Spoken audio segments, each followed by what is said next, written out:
बिस्मिल्लाहिर्रहमानिर्रहीम। अस्सलामुअलैकुम। आप देख रहे हैं डीडीपी एनालिटिका। आपको याद होगा कि इससे पहले भी मैंने अपनी एक आध वीडियो में ये बात की है कि भारत जब पाकिस्तान के ऊपर इल्ज़ाम लगाता रहा कि पाकिस्तान दहशतगर्दी करवाता है और वो फॉल्स फ्लैग ऑपरेशन यानी खुद ही वो कोई ना कोई वाक़या वहाँ भारत में करके तो उसके वही जाली शवाहिद और फिर वो पाकिस्तान के ऊपर इल्ज़ाम तराशी करते थे।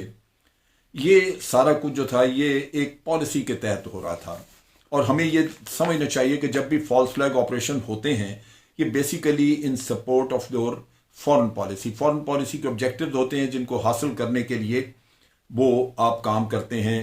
ये इस तरह के इंसिडेंट्स अब फॉरेन पॉलिसी के जो ऑब्जेक्टिव थे कुछ तो भारत ने डिक्लेयर किए हुए थे, उन्होंने बताया, और वो ये थे कि जैसे बार बार कहा जाता था कि पाकिस्तान को हमने दुनिया में आइसोलेट करना है, ये एक ऑब्जेक्टिव था और वो उसमें कोई उन्होंने कभी छुपाया नहीं, इसको बरबला कहते रहे। दूसरा ऑब्जेक्टिव जो बार बार हमें समय लगती थी और वो भी कहते थे कि पाकिस्तान है जो कि कश्मीर के अंदर गड़बड़ करा रहा है, कश्मीरी यानी दूसरे लफ्ज़ों में कश्मीरी आज़ादी की जद्दोजहद नहीं कर रहे लेकिन पाकिस्तान करवा रहा है। सो ये दूसरा ऑब्जेक्टिव था कि दुनिया को कैसे साबित किया जाए। इसके लिए उन्होंने एक तो काम कर लिया था कि कश्मीर से जो यूनाइटेड नेशन के ऑब्जर्वर्स थे, पीस ऑब्जर्वर्स, उनको उन्होंने वहाँ से विड्रॉ कर लिया, निकाल लिया। और निकाल लेने की वजह से लाजमी बात है कि वहाँ अब जो जी चाहे करते रहें, उसका देखने वाला या कोई भी उसके ऊपर राय देने वाला तो बंदा कोई रहा ना। अब इसमें दूसरा जो पहलू था पॉलिसी का जो यहाँ डिक्लेयर नहीं की गई हुई थी, लेकिन जब हमने कलभूषण पकड़ा तो उसकी इंटेरोगेशन के दौरान हमें जो चीज़ें पता चली उसमें दो तीन थे। एक तो बात ये थी कि आपने बलूचिस्तान को डिस्टेबलाइज करना है ताकि अलहदगी पसंद वहाँ पे जोर पकड़े और उनमें पैसा तकसीम करना है। दूसरा कराची को तबाह करना है क्योंकि कराची आपकी इकोनॉमिक हब थी और वहाँ पे अगर इकोनॉमिक एक्टिविटी रुकती है तो पाकिस्तान की इकोनॉमी तबाह होगी। सो इन चीज़ों की वजह से आपने देखा कि वहाँ पे बहुत बड़े बड़े वाक़यात होते रहे और बड़ी मुश्किल से ये सिचुएशन कंट्रोल में आई, लेकिन ये उनके ऑब्जेक्टिव थे फॉरेन पॉलिसी के और दूसरी अपनी दहशतगर्दी की पॉलिसी के। लिहाजा हम ये कहते हैं कि जो भी पाकिस्तान में दहशतगर्दी हुई या कराई गई या भारत में कोई उन्होंने फॉल्स फ्लैग ऑपरेशन किए, ये दर हकीकत रियासती पॉलिसी का हिस्सा थी। लिहाजा इसी के तनाजर में आप वो चीज़ें देखें जो कि होती रहीं। अब वो ये है कि 2-3 दिन पहले नगरोटा जो जगह है, इसमें कश्मीर में एक जगह है, वहाँ पे इन्होंने एक जाली मुकाबला किया और कहा जनाब एक ट्रक में ये लोग चार लोग थे, जा रहे थे, पाकिस्तान से आए थे एक टनल के ज़रिए। टनल इन्होंने बहुत पुरानी, एक दफ़ा आगे कहा था जनाब कि एक टनल यहाँ पे हमने देखी है, वो बड़ी पुरानी बात थी।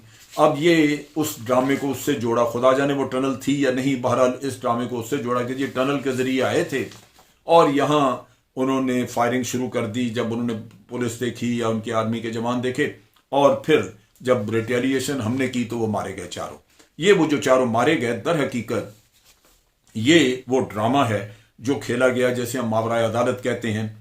अब ये देखने की बात ये है कि ये लोग आते कहाँ से। अगर वो पाकिस्तानी है, मिसाल के तौर पे वो पाकिस्तानी है जैसे भारत कह रहा है, तो उसका जो हमें जो इंफॉर्मेशन है और जो हमारे पास इत्तलात हैं, जो हमने इंटेरोगेशन की हुई है लोगों की, उसकी बुनियाद पे जो हमने इंफॉर्मेशन इकट्ठी की हुई है, वो ये है कि एक वक्त में जब ये इन्होंने पठानकोट का किया या उससे पहले इन्होंने बॉम्बे का वाक़या किया, तो भारतीय इंटेलिजेंस जो है चूँकि वो अफगानिस्तान में हावी थी और अफगानिस्तान के साथ उनका 2011 से स्ट्रेटजिक पार्टनरशिप का एग्रीमेंट भी है, और फिर सारे वो इंटेलिजेंस के लोग वगैरह वो भारत में ट्रेनिंग करके आए हुए हैं, भारतीयों से उनकी दोस्ती, और एनडीएस के ऑफिस में भारतीय बैठते भी हैं। लिहाजा वहाँ से बगराम जेल वगैरह में जो पाकिस्तानी कभी जहाद के लिए गए, तालिबान के साथ मिलके वो पकड़े हुए हैं, उनको ले गए, और हमारा अंदाज़ा था कि ये 240 या 250 के करीब लोग हैं जो अफगान इंटेलिजेंस या भारत की रॉ के कब्जे में हैं, जिनको वक्तन फ़क्तन कहीं इस्तेमाल किया जा सकता है। लिहाजा उनमें से कुछ भी लोग उनको कह के कि आपको मिशन पे लेके जा रहे हैं और जाके मार दें, ये काम भी हो सकता है जो गालिबन पठानकोट में उन्होंने किया था। और पठानकोट की तहकीकात के दौरान ही हमें ये चीज़ें पता चली थी।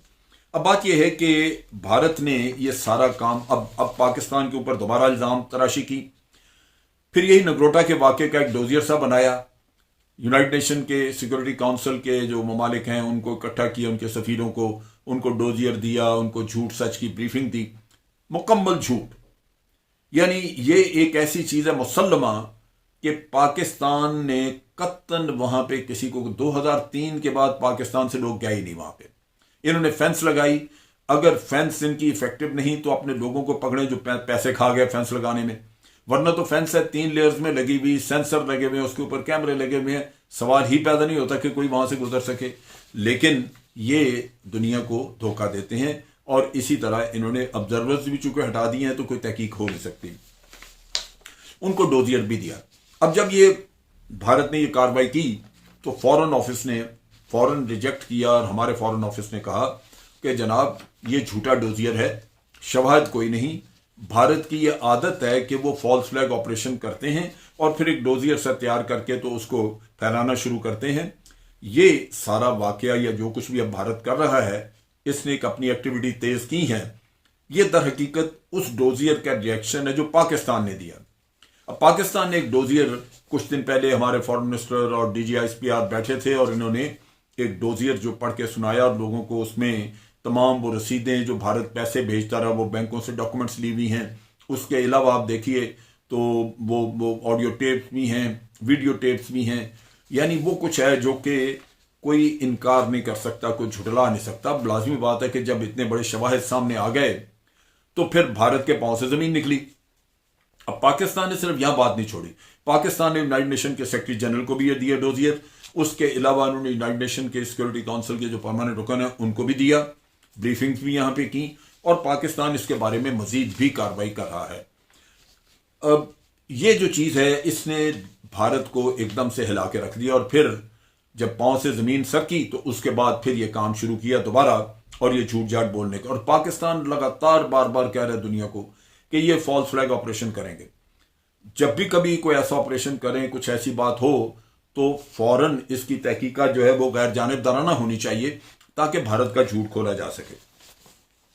अब चीज़ ये है कि जो पाकिस्तान ने एविडेंस दिया वो तो जुटाया नहीं जा सकता, वो होशरुबा है और इसी की वजह से भारत को प्रॉब्लम है। अब भारत जो दुनिया को कहता रहा कि पाकिस्तान कश्मीर में करा रहा है तो अब उसका वो सबूत कहाँ से लेके आए, लिहाजा ये झूठ बोले जा रहे हैं। और दर हकीकत ये भारत अपनी जो रियासती दहशतगर्दी आज कश्मीर में कर रहा है उसकी ज़रूरत वो है उसको छुपाना और छुपाने के साथ साथ उसका इल्ज़ाम पाकिस्तान पे धरना।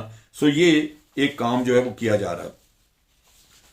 अब इसमें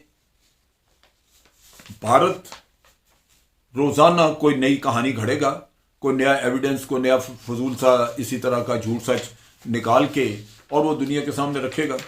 पाकिस्तान लाजमन अब इस मामले में पीछे नहीं हटेगा। जैसे जैसे दिन गुजरेंगे पाकिस्तान लगातार भारत का मकरू चेहरा बेनकाब करता रहेगा। भारत को यह समझ लेना चाहिए कि यह हमारी पिछली PMLN वाली गवर्नमेंट नहीं है। वो थी जो इन पे नरम थी, जो इनके शवाहिद नहीं देती थी। शवाहिद तो उनके वक्त में भी मौजूद थे लेकिन उन्होंने इनके साथ बड़ी बड़ी नरमी का रवैया रखा कि भारत हमारे साथ जुल्म करता रहा। 80,000 लोग यहां मारे गए इस भारत की दहशतगर्दी की वजह से और उन्होंने इनका चेहरा दुनिया के सामने बेनकाब नहीं किया, बल्कि शायद हमदर्दियां रही भारत के साथ ही। आज जब नई हुकूमत है तो शवाहिद मौजूद हैं, शवाहिद दुनिया के सामने रखे जा रहे हैं और ये मुसम्मम इरादा है कि इन शवाहिद को न सिर्फ फैलाया जाएगा बल्कि जैसे जैसे नए शवाहिद आएंगे वो दुनिया के सामने रखे जाएंगे। इस मामले में कतन कोई रियायत की गुंजाइश नहीं है और भारत के जितने भी झूठ हैं वो दुनिया के सामने खोले जाएंगे ताकि भारत जो हमें बदनाम करता रहा, हमें हमारे 80,000 लोग मारे गए और फिर हम ही दहशतगर्द दुनिया में कहलाए, हमारी इकॉनमी खराब हुई। हम ये कहते हैं कि दहशतगर्दी की वजह से $126 बिलियन का इकॉनमी का नुकसान हुआ। ये ऐसे नहीं हुआ, ये सारा भारत के सर है और ये अब भारत को इसके साथ साथ दिलाए जाएंगे। ना सिर्फ ये बल्कि दुनिया में इसका चेहरा जो है वो बेनकाब किया जाएगा। और ये इतना ज़रूरी है क्योंकि असल मसला ये है कि एक इतनी मक्काराना चाल कि चोर भी आप और चतर भी आप के आप ही गवाह भी बन गए, मुकदमा भी आपने कर दिया, दावा भी आपने करके और जज भी आप ही हो गए, फैसला सुना दिया। पाकिस्तान ने ये किया है। पाकिस्तान अब इस मामले में कतन कोई रियायत नहीं करेगा और सारी یہ ساری کارروائیاں بالکل سامنے آئے گی۔ آج ہم نے اس ڈوزیئرز کے ذریعے اور لوگوں کو وضاحتوں کے ذریعے بتا دیا، اور تمام دنیا جانتی ہے آج کہ ٹی ٹی پی کے تمام دھڑے جو افغانستان میں ہیں، اور اس کے علاوہ بلوچ سیپریٹسٹ ایلیمنٹس، اس کے بھی تمام گروپ، گو کہ وہ تھوڑے ہیں لیکن اس کے بھی تمام گروپ، اور اس کے علاوہ داعش، یہ بھارت کی پراکسیز ہیں۔ آج دنیا جانتی ہے کہ افغانستان میں داعش بھارت کی پراکسی ہے، اور اگر کوئی نہیں جانتا تو پاکستان بتائے گا، پاکستان شواہد کے ساتھ بتائے گا، تاکہ پتہ لگے کہ بھارت کس طرح دہشت گردی کرا رہا ہے۔ آج دنیا کو بھارت کی منی لانڈرنگ اور ٹیرر فائنانسنگ کے ثبوت بھی مل چکے ہیں۔ وہ بینک بھارت کے تقریباً 44 بینک ہیں جو کہ مختلف جگہوں پہ مختلف وقتوں پہ دہشت گردوں کو پیسہ پہنچاتے رہے ہیں۔ ان کی مشکوک انٹریز پکڑی جا چکی ہیں، اور اس کے علاوہ انٹرنیشنل کمیونٹی کو پتہ لگ چکا ہے، اور ساری چیزیں یہ باہر آ گئی ہیں کہ ان کا جو کیرالا کا علاقہ ہے، ساؤتھ انڈیا، وہاں پہ ان کے کیمپس ہیں جو داعش کو ٹریننگ کرواتے ہیں، اور داعش کے حملے جو کہ سری لنکا میں ہوئے تھے اور تباہی مچی ایسٹر پہ پچھلے سال، جس میں 162 لوگ مارے گئے، وہ بھی یہیں سے ہی حملہ ہوا تھا۔